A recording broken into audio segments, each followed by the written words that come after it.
So good day nga sa inyong mga kaalpa, no? For today's video vlog nga pala ay magsa-sound check at magte-test ride nga tayo gamit itong RS8 Red Lock na pipe para sa Yamaha Aerox B3. So ito pala yung unit ng tropa natin, yung nag-trending na kinuha niyang hulugan. So sa price update natin, so nasa 2 medyas yung tip nito. Tsaka nung narinig ko to, hindi siya ganong kaingayan. So medyo mahal lang yung mga ganitong pipe para sa mga Aerox, NMAX, sa mga Honda Click, PCX, and ADB. At bale ito pala yung pinaka silencer niya. So gagamit lang kayo ng Allen wrench dito. So bale mamaya pakita natin yung proseso. Tapos mag-sound check na tayo dito.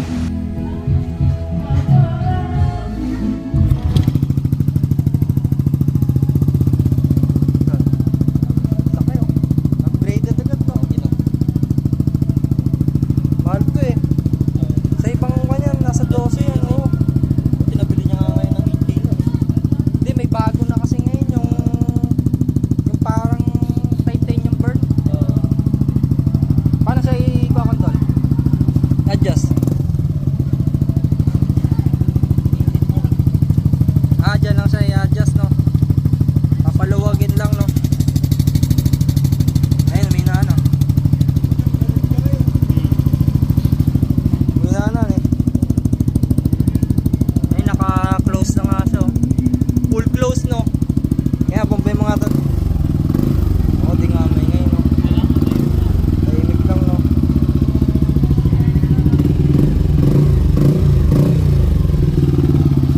Sakto lang.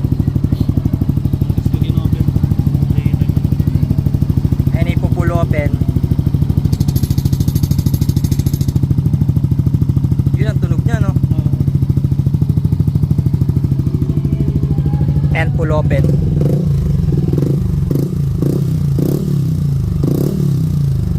Sakto lang. So dito mga kalpa, ang gamit pala nating action cam dito is GoPro Hero 13. So magpo-focus muna tayo dito sa sound check. So ite-test ride muna natin siya. So try natin mag top speed kung kaya. So bale hindi muna ako ganong magsasalita para marinig nyo ng pulido yung red lock dito sa Yamaha Aerox B3, para kapag gusto ninyong bumili ay meron kayong idea.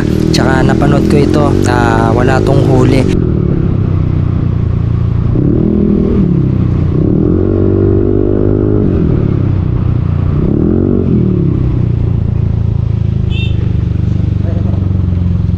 Solid yung preno sa likod, ang lakas ah.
nga mga kalpa, ito na yung pinaka sound check niya. So sana nagkaroon kayo ng idea sa pag sound check natin ng RS8 Red Lock para sa Yamaha Aerox V3.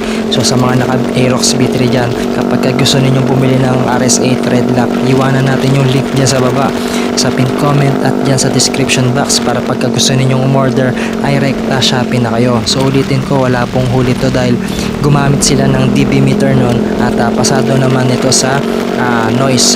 So napakaganda nito mga kalpa, hindi siya ganong masakit sa tenga, hindi siya bulahaw. So order na. Thanks for watching mga kalpa.